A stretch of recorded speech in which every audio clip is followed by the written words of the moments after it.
Hello everyone and welcome to Life Begins at 20. My name is Mark and today we have the next instalment of Inside the Cube. If you missed the introduction to the series, there will be a card on the screen now and a link in the description below. In this episode we're going to be diving into the sixth of our archetypes, which is known as the Kiki Twin Combo. We will take a look at what the archetype is, how it works, why it's effective, plus the anchor cards you'll need for it and how to support it in your cube. Just before we get into the video, I'd like to thank my sponsors of my cube content, the Mana Base. For those who don't know who they are, they're a website of fellow Magic the Gathering content creators like myself, bringing you content from all formats. Definitely do check them out over at themanabase.com, as I'm sure you'll enjoy what you see. So back to the episode, and I'm really excited to bring you one of the great archetypes in Cube, and hopefully this will give you a better understanding of the archetype itself in Cube construction and even gameplay if you weren't sure about it. So let's get stuck in. The Kiki Twin Combo Archetype was one of Modern's most format-defining decks, which caused Splinter Twin to get banned due to Wizards wanting a more diverse format. Not like we haven't seen that in Standard recently. Kiki then came in to replace it. The sole purpose is to create an infinite number of creatures with haste to be able to swing in for the kill. However, with Cube being a singleton format, the consistency will never match that of the Modern deck, but it is the perfect way for us as cube builders to add in some combo elements into our cubes. Each of the cards are very good in their own right, without needing to build a deck around them, which means you have the option to utilise them as a main win condition or an alternative one too. Plus, the archetype is pretty straightforward to add into your cube.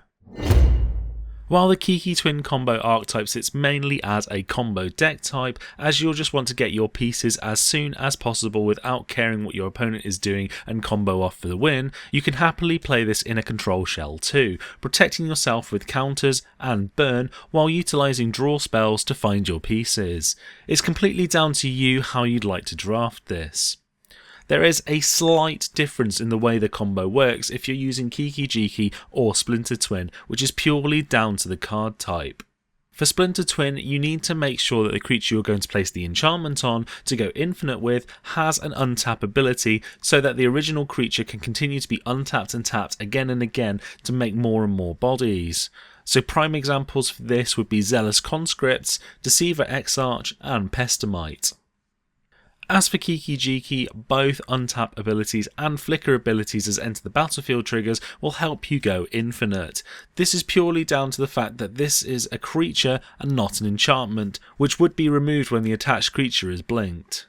This opens up a few more options in terms of cards to go infinite with. The same three mentioned before would work perfectly, but it opens up the possibility of using cards like Restoration Angel and Felidar Guardian in your decks too. Kiki and Splinter Twin are very efficient at doing what you need them to do, plus are useful cards in their own right and can be used to great effects in other decks not centered around the combo. We will talk about this later in the video in the cross-pollination section.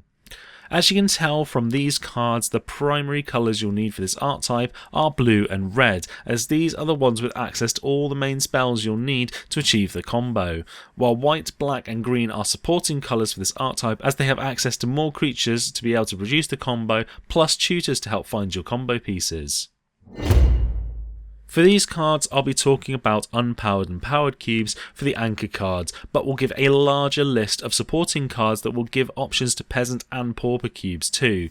So for the unpowered and powered players, if you see cards that won't get into your cube, please don't worry, I'm not saying they should all go in at every power level.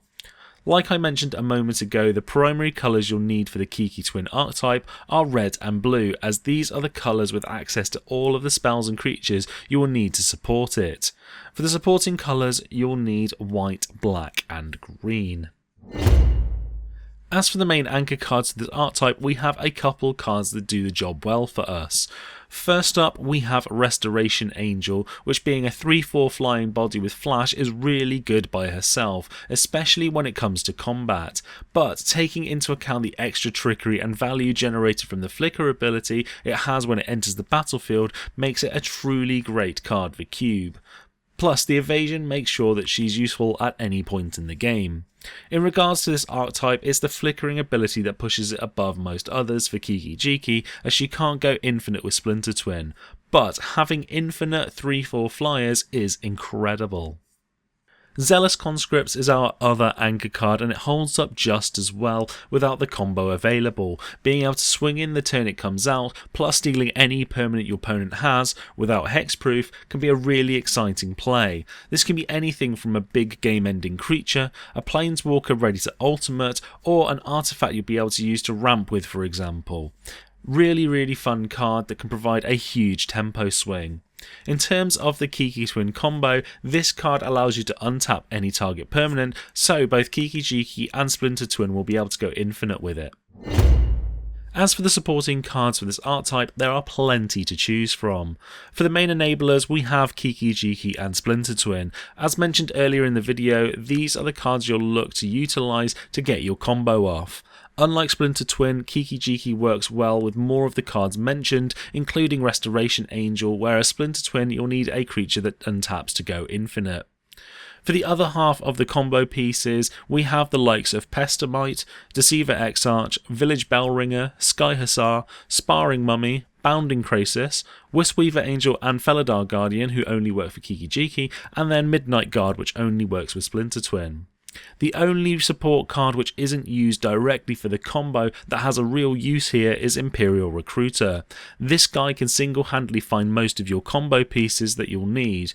Kiki, Pestamite, Deceiver Exarch, Village Bellringer and so on can all be found by him, so it's a really useful card to have in the deck. There are obviously more cards in Magic that can do what we need in each of these card types, but these are a good selection of some of the newer and most commonly found in cubes.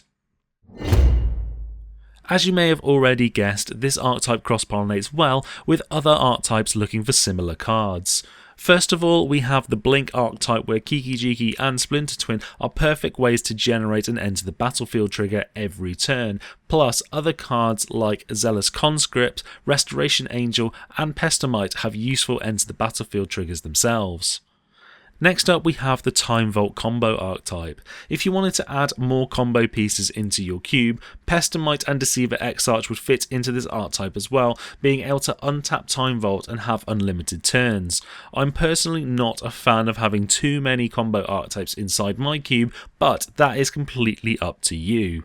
The benefit of Kiki Twin is that the pieces are still great additions outside of the combo. So in summary, this handy table will be a rough guide to what we've already talked about in this video. Feel free to pause the video and use it as a handy reference for how to support the archetype in your cubes. There may well be some more cards that will help support this archetype in all power levels of cube, so feel free to add those in the comments section below for the other viewers to see. This archetype is very Marmite in many cube players' eyes, so if you like the option of a combo deck where you more than likely win the game when you pull it off and don't mind having a couple of slots taken by slightly underwhelming cards like Pestamite and Deceiver Exarch, then this is for you. It doesn't take up too many slots to actively add into your cube, and as a combo deck it works really well, plus Splinter Twin and Kiki are very good in their own right. If this is something you like the look of and haven't supported it yet, it's really straightforward to incorporate into your cube and add another dimension to your gameplay. So let me know in the comments section below if this is an archetype that you like inside your cube or you've got it already, or it's something you're looking to add. In the next episode of Inside the Cube, we're going to be taking a look at another very common archetype in cubes in the form of tokens, so definitely stay tuned for that. I'd like to again thank the Mana Base for sponsoring this video and adding me to their list of great content creators. You'll find them over at themanabase.com, as all of your format needs will be covered from Pauper to Limited and Cube. Definitely do check them out. If you haven't heard all the great news the channel's received recently, definitely do check out my channel update video. I'll put a card on the screen for you now and a link in the description below. I would just like to take this moment to thank my Patreons of the channel. I can't thank you enough for the help and support that you're giving me. If you'd like to do the same, head over to patreon.com/lifebegins@20 and there'll be a link in the description below for that as well, where there are plenty of rewards to choose from. With your support we can really push to make this channel even better.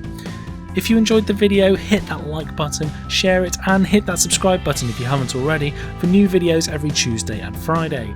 Don't forget to hit that notification button to know when each video is uploaded. Thank you all for watching, and I'll see you in the next video.